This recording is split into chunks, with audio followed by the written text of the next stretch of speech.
Class कैसे हैं आप लोग। स्वागत है आपका कैलविन में और मैं हूं विनीत, आपके सामने हाजिर हूं लेकर एक सीरीज। जी हाँ, ये एक सीरीज है और हैशटैग हम सीरियस हैं भाई साहब। हम सीरियस हैं आपको एग्जाम को लेकर और आपके एग्जाम की नहीं है पार लगाएंगे हम कैसे इस सीरीज के साथ। आप जानते हैं आपके एग्जाम पॉइंट ऑफ व्यू से आपके 20 मार्क्स बहुत इंपॉर्टेंट है। इसके अंदर सेशन रीजन है, कॉम्पिटेंसी बेस्ड क्वेश्चन है और केस स्टडी भी है। तो भाई साहब इसका जिम्मा उठाया हमने और हम लेकर आए हैं आपके लिए सीरीज जिसके अंदर हम हर क्लास के अंदर हर एक वीडियो के अंदर competency based assertion reason case पे स्टडी क्वेश्चन करने वाले हैं। तो क्लास आज की क्लास के अंदर हम करने वाले हैं आपके कॉम्पिटेंसी बेस्ड क्वेश्चन और आपका जो चैप्टर है नेशनलिज्म इन यूरोप, इसके कॉम्पिटेंसी बेस्ड क्वेश्चन कर करके ऐसे हो जाएंगे कि जब पेपर में आए तो धाएं धाएं करके इसका ऑप्शन लगाए। तो चलिए क्लास शुरू करते हैं आज का सेशन। गाइस वेलकम, आपका स्वागत है आपका वीडियो सॉल्यूशंस के अंदर। तो गाइस जैसा आप जानते हैं हम नेशनलिज्म इन यूरोप के चैप्टर के अंदर हैं और डिस्कस करने वाले हैं आज आपके MCQs। हाँ जी दोस्तों, जो आपके बहुत इंपॉर्टेंट फैक्टर पड़ जाते हैं कॉम्पिटेंस बेस्ड के अंदर आते हैं आपके MCQs, जो बहुत ज्यादा इंपॉर्टेंट है अगर आपके क्वेश्चन पेपर की बात की जाए। बिकॉज बहुत बार देखा गया है कि एग्जाम्स के अंदर MCQs के अंदर बच्चे बहुत अटकते हैं। तो आपके सामने हाजिर है बहुत शानदार MCQs। क्लियर? तो चलिए क्लास स्टार्ट करते हैं हम। तो पहला क्वेश्चन है आपके सामने, choose the correct nationality of the artist Frederic Sorrieu who specialized in painting a society named up of democratic and social republic। आप जानते हैं फ्रेडरिक सरियो ही थे जिन्होंने यूरोपियन विजन की बात करी थी और डेमोक्रेटिक सोशल रिपब्लिक की बात करी थी। तो उनकी जो क्या कह सकते हैं नेशनलिटी यानी उनकी राष्ट्रीयता क्या थी, वो किस देश के थे, इसके बारे में हम बात करने वाले हैं। तो अगर हम बात करें तो उनकी जो नेशनलिटी थी वो थी स्विस, वो स्विस थी यहाँ पर। क्लियर? और बहुत ही आसान सा क्वेश्चन है आपका।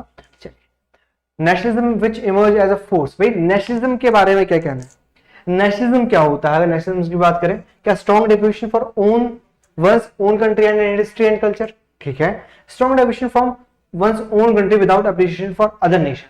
Okay, strong love for one's own country and hatred for other, equal strong devotion for all the countries of the world। देखिए भैया hatred की बात नहीं की गई है, equal strong devotion for all the countries। भैया all the countries के बारे में हम बात नहीं कर रहे हैं, हम बात कर रहे हैं अपनी कंट्री के बारे में। strong devotion for one's own country and its history and culture, यही हमारे पास सही आंसर हो जाता। तो ए इसका करेक्ट ऑप्शन है बच्चा। क्लियर? ये इसका करेक्ट ऑप्शन है। नेक्स्ट है match the term with the statements. भैया ये स्टेटमेंट देखनी है।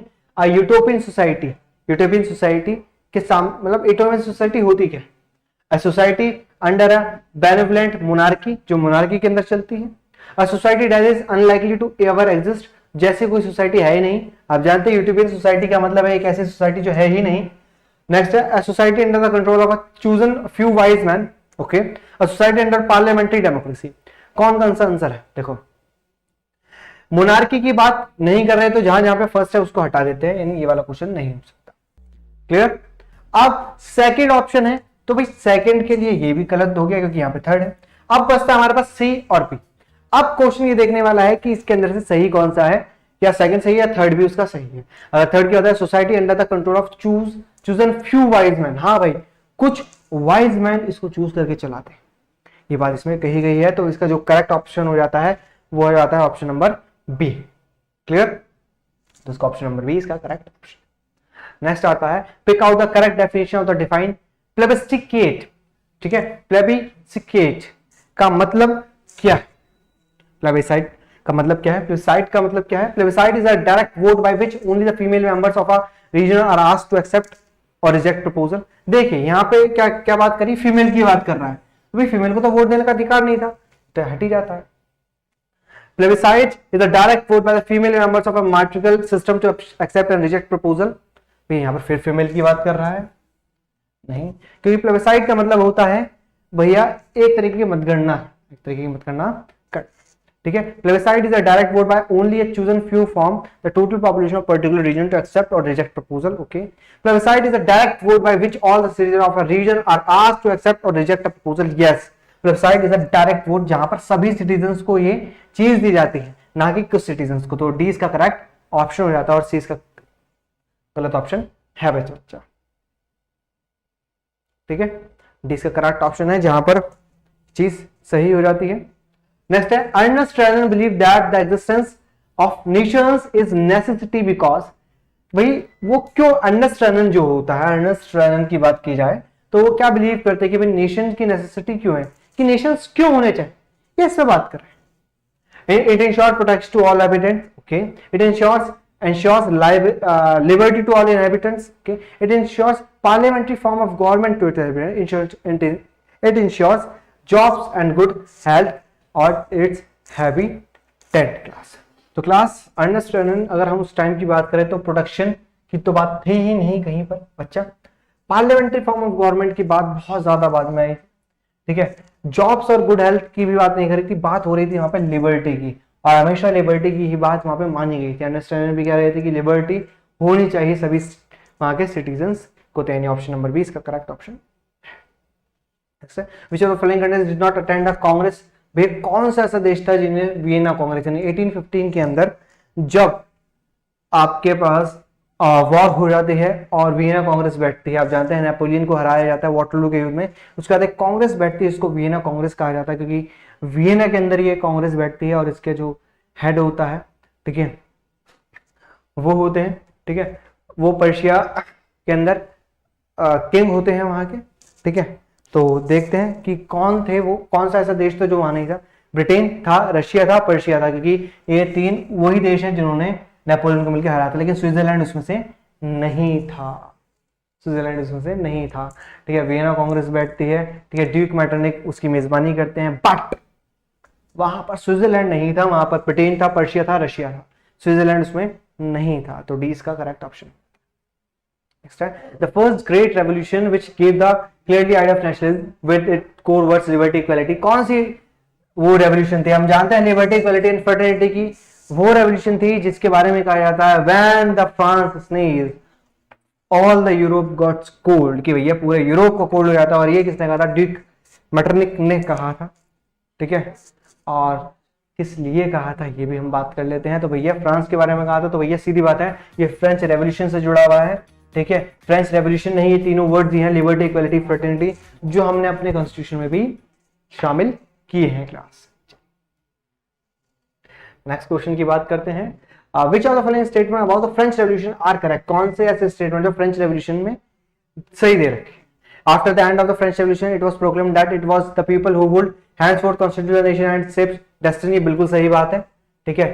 France will have a constitutional monarchy and the new republic will be headed by a member of royal family, royal family कहां आ गई, royal family को तो हटा दिया गया था। A centralized administration system will be put in the place to formulate uniform laws, हाँ ये बात भी सही है। Imposition of internal custom duty and dues will continue to exist in France, okay, तो ये नहीं था, ठीक है। तो हमारे पास फर्स्ट एंड थर्ड इसका करेक्ट ऑप्शन है, ठीक है, फर्स्ट एंड थर्ड आपका ऑप्शन नंबर सी के अंदर है, तो ऑप्शन नंबर सी इसका करेक्ट ऑप्शन हो जाता है बच्चा, क्लियर, ठीक है। The French revolutionaries declared that the mission and destiny of the French nation was, भैया कि भाई मिशन क्या है, डेस्टिनी क्या है, उम्मीदें क्या है, इसके ऊपर ही बात कर रहे हैं। To concrete the people of Europe, कि भैया यूरोप के लोगों को जीतना, शायद नहीं। To liberate the people of Europe from despotism, yes, despotism से आजादी दिलाना ये उनका काम था। To strengthen the absolute monarchies in all the countries, monarchies को स्ट्रॉन्ग करना नहीं था, वो लिबरेट करना चाहते थे, यानी ये भी गलत, ये भी गलत। To propagate the ideas of liberty equality and fraternity in every part of the world, भैया वर्ल्ड की तो बात कर ही नहीं रहे थे, फ्रेंच रेवोल्यूशनरीज का मतलब था to liberate the people of Europe from despotism, कि वो डेस्पोटिज्म से लोगों को निकाले, वो वर्ल्ड की बात नहीं कर रहे थे, वो यूरोप की बात हमेशा कर रहे थे मेरे बच्चा। नेक्स्ट है, the civil code of 1804 in France is usually known as, 1804 का नेपोलियनिक सिविल कोड भी कहते हैं, क्योंकि नेपोलियन ने उसको स्टार्ट किया था, जिसके अंदर राइट टू प्रॉपर्टी दी गई थी, इक्वालिटी की बात कही गई थी, ठीक है, इक्वालिटी बिफोर लॉ की बात की गई थी, फ्यूडल सिस्टम को समाप्त किया गया था, ट्रांसपोर्टेशन और कम्युनिकेशन को स्ट्रॉन्ग किया गया था। तो भाई नेपोलियनिक कोड था ये, ना कि फ्रेंच, यूरोपियन और फ्रेंच सिविल कोड नहीं था। नेपोलियन ने स्टार्ट किया था, इसलिए इसको नेपोलियनिक कोड भी कहा जाता है मेरे बच्चों, क्लियर। नेक्स्ट है, the Napoleonic code was exported to which of the following region, कहां कहां लागू किया गया, इंग्लैंड में, स्पेन में, पोलैंड में, रीजन्स अंडर फ्रेंच कंट्रोल। आप जानते हैं नेपोलियन कोड हर वहां मतलब हर जगह लागू किया गया जो फ्रेंच के कंट्रोल के अंदर इलाका था या फिर नेपोलियन के कंट्रोल में इलाका था। तो सी इसका करेक्ट ऑप्शन हो जाता है, क्योंकि इंग्लैंड उनसे काफी दूर था। स्पेन और पोलैंड की तो बात की नहीं गई थी। पॉलिश जो स्टेट था वो रशिया के अकॉर्डिंग बात करी थी हमने, पोलैंड की, ठीक है। स्पेन तो बहुत दूर दूर तक कहीं नहीं था। तो इसका ऑप्शन नंबर सी इसका करेक्ट ऑप्शन है मेरा बच्चा। जो लिबरल नेशनलिज्म है वो किस लिए स्टैंड करता है? लिबरल नेशनलिज्म का मतलब क्या होता है? हम जानते हैं लिबरल नेशनलिज्म का मतलब है फ्री कर देना एक दूसरे को, मतलब फ्री हो जाना, कि इंपोजिशन ना हो किसी भी रिस्ट्रिक्शन की। Freedom for the individual and equality before law, yes. Preservation of autocracy, नहीं, ऑटोक्रेसी को प्रिजर्व थोड़ी करना है। फ्रीडम फॉर ओनली मेल, ना, ओनली मेल, ओनली मेल कहां की बात आ गई भाई? Freedom only for senior citizen, नहीं, freedom for the individual and equality before law, हर एक इंडिविजुअल को फ्रीडम मिले और इक्वालिटी बिफोर लॉ मिले, ये लिबर्टी का मतलब है, ना कि ये। क्योंकि भाई ऑटोक्रेसी को थोड़ी बचाना है। और मेल मेंबर्स, भैया इक्वालिटी की बात कर रहे हो तो मेल मेंबर्स को कहां से जोड़ रहे हो आप भाई साहब? तो इसका ऑप्शन नंबर ए करेक्ट। 43 की बात करते हैं, जो टर्म है यूनिवर्सल सफरेज। यूनिवर्सल सफरेज का मतलब होता है बेटा सभी को वोट देने का अधिकार, राइट टू वोट बेसिकली, ठीक है। The right to vote and get elected granted only to man. देखो यहाँ पे ओनली टू मैन आ गया, आधे तो ये देखेंगे राइट टू वोट कहा था सर ने, लेकिन आगे भी तो पढ़ो ओनली टू मैन, गलत है। The right to vote for all adults, yes, ये हो सकता है। The right to vote and get elected granted exclusively to property owner, अरे भैया एक्सक्लूसिव बोल दिया, यानी निकालते हुए प्रॉपर्टी ओनर, ना ना ना। Right to vote and get elected granted only to educated man, education, property only to man, ये सब की बात नहीं करता। यूनिवर्सल सफरेज है भैया, सभी को वोट देने का अधिकार है। जो व्यक्ति एक एज से ऊपर अटेन हो जाए, जैसे भारत में 18 साल है, अगर एक व्यक्ति 18 साल से ऊपर का है तो उसको वोट देने का अधिकार है, और वो चाहे किसी भी जाति का हो, धर्म का हो, एजुकेटेड और अनएजुकेटेड, उससे कोई मतलब नहीं। तो इसका ऑप्शन नंबर बी करेक्ट है बच्चा मेरे, क्लियर। नेक्स्ट पे चलते हैं, which of the following is not a feature और बिलीफ ऑफ कंजर्वेटिज्म, कौन सा नहीं है? ध्यान रखना बेटा, नॉट लगा हुआ है, ठीक है। बहुत तो यस नॉट पढ़ते ही नहीं है और क्लियर कर देते हैं, नहीं भैया। Conservatives believe in establish traditional institution of state and policy, yes. Conservative ये बिलीव करते थे कि भैया इंस्टीट्यूशन को बचाए रखें। Conservative states the importance of tradition and preferred gradual development to quick change, नहीं, क्विक चेंज की बात नहीं की गई। Conservative support to return to the society of pre revolutionary days and were against the idea of modernization to strengthen monarchy, no, वो इसके against थे बेटा। हम जानते हैं बच्चा कि वो इसके अगेंस्ट थे, कंजर्वेटिव जो थे वो इसके अगेंस्ट थे कि भाई प्री रेवोल्यूशनरी डेज में ना जाए, हम अभी के डेज में रहे और मॉडर्नाइजेशन से और मोनार्कियल सिस्टम को स्ट्रॉन्ग करें। Conservative believed in the monarchy, church and the other social hierarchies, yes, ठीक है। नॉट की बात की गई है तो नॉट ये रहा, ठीक है। C is the correct option, C is the correct option. Conservatives ये बिलीव करते थे, इंस्टीट्यूशनों स्ट्रेस देते थे कि ट्रेडिशनल प्रेफर किया जाए, gradual development to quick change, ठीक है। सी इसमें करेक्ट ऑप्शन हो जाता है बच्चा हमारे पास।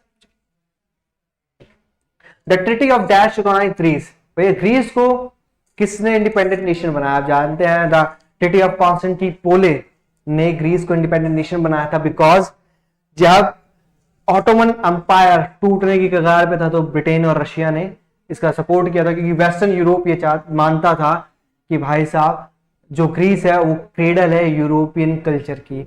तो भाई साहब आप जानते हैं वियना नहीं, वियना कांग्रेस ने फ्रांस को बांटा था, वॉर्सॉय भी नहीं था, लिप्जिग भी नहीं था, कॉन्स्टेंटिनोपल 1832 इसका करेक्ट ऑप्शन है मेरा बच्चा, क्लियर। नेक्स्ट पे चलते हैं। Who said when France sneezes the rest of Europe catches cold? किसने कहा कि जब फ्रांस चीखता है तो पूरे यूरोप को जुकाम हो जाता है? ये कहा था ड्यूक मेटरनिक ने, ठीक है। ना ही वो गैरी बार्ली था, ना ही वो मजीनी थे, ना ही वो बिस्मार्क था, वो था ड्यूक मेटरनिक, क्लियर। ये स्टेटमेंट है जो आपकी बुक में एज इट इज दे रखी है मेरा बच्चा। What happens to Poland at the end of 18th century? Poland के साथ क्या हुआ 18th सेंचुरी के बाद? आप जानते हैं रशियंस वहां पे आ गए, उन्होंने रशियन इंपोज करी, बट उन्होंने पॉलिश बोलना नहीं छोड़ा, clear. Which of the following, कौन सा आंसर सही? Poland achieve independence at the end of 18th century, okay. Poland become totally under the control of Russia and become the part of Russia, no. Poland become the part of East Germany, okay. Poland was partitioned at the end of the 18th century by three great powers, Russia, Persia and Australia, या फिर वो तीन भागों में टूटा था मेरे बच्चों।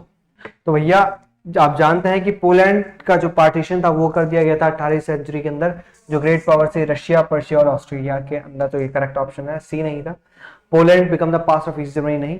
Poland achieve independence at the end of 18th century no. ठीक है, ये इसको पार्टीशन कर दिया गया था 18th सेंचुरी के एंड में रशिया, पर्शिया और ऑस्ट्रेलिया के नाम पर। क्लियर। नेक्स्ट चलते हैं, who played the leading role in the unification of Germany. Unification of Germany, Germany से याद आया आपको? हाँ सर, याद आया। जर्मनी ने 7 साल में 3 वॉर्स लड़ी थी। सबसे लास्ट वॉर फ्रांस के साथ थी और फ्रांस के साथ ही वो चीजें स्ट्रांग हो गई थी और यूनिफिकेशन ऑफ जर्मनी का प्रोसेस पूरा हुआ था। ठीक है। German emperor formerly king of Persia Kesar William first. Auto von Bismarck, आप जानते हैं auto von Bismarck was the architect of unification of Germany but not the king. John हर्डर, ये भी नहीं थे जर्मन फिलोसोफर, इन्होंने फिलोसफी दी थी। ऑस्ट्रियन चांसलर ड्यूक मेटरनिक, ये भी नहीं थे। ठीक है। ऑस्ट्रिया के अंदर वियना कांग्रेस हुई थी, हम जानते हैं। ठीक है, ड्यूक मेटरनिक ने उसकी मेजबानी करी थी। ठीक है, तो इसका जो राजा थे वो बने थे German emperor king of Persia Kesar William first. Auto von Bismarck was the architect. ठीक है, आर्किटेक्ट। ठीक है, आर्किटेक्ट थे वो, उन्होंने ये सारे काम करे थे। क्लियर। बट किंग बनाया गया था। ठीक है, who played the leading role, sorry my mistake. ठीक है, who played the leading role. ठीक है, ऑटो वन बिस्मार्क। ठीक है, अगर किंग की बात की जाए तो वो थे केसर विलियम फर्स्ट। अगर हम बात करते हैं लीडिंग रोल की तो वो थे ऑटो वन बिस्मार्क, यानी 20 का करेक्ट ऑप्शन हो जाता है मेरा बच्चा। 3 वॉर्स ओवर 7 ईयर्स, 3 वॉर्स लड़ी 7 साल के अंदर। ठीक है, अभी हमने बात करी ऑस्ट्रिया डेनमार्क। ठीक है, years with Austria Denmark Germany and France. ठीक है, तो और एंड में क्या हुआ भैया? एंड में आप जानते हैं पर्शिया, डेनिश नहीं था, फ्रांस नहीं था, जर्मन नहीं था, पर्शियन विक्ट्री, पर्शिया की जीत होती है जो एंड में जाके जर्मनी बन जाए। ठीक है, इसका बी सही ऑप्शन है। Clear. Who was proclaimed the emperor of Germany. Germany का एम्परर किसे बनाया गया? अब आता है एम्परर का क्वेश्चन। देखो कंफ्यूजन क्या थी? कंफ्यूजन बच्चा हमेशा ये क्रिएट होती है कि यहां पे पूछा गया लीडिंग रोल, भैया किसने रोल निभाया जर्मनी के अंदर?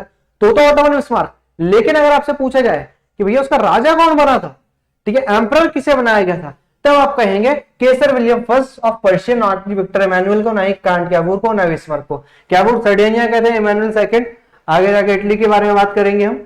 बट केसर विलियम फर्स्ट थे पर्शिया के, और जो बाद के अंदर यूनिफाइड इटली जर्मनी के राजा बने। कौन इटली के कौन राजा बने? ये लो भाई, गैरीबाल्डी नहीं थे, काउंट कैवूर नहीं, वो सर्डेनिया के चीफ मिनिस्टर थे, जिससे भी मैजिनी नहीं, विक्टर इमैनुअल सेकंड। इसका करेक्ट ऑप्शन हो जाता है इजी पीजी।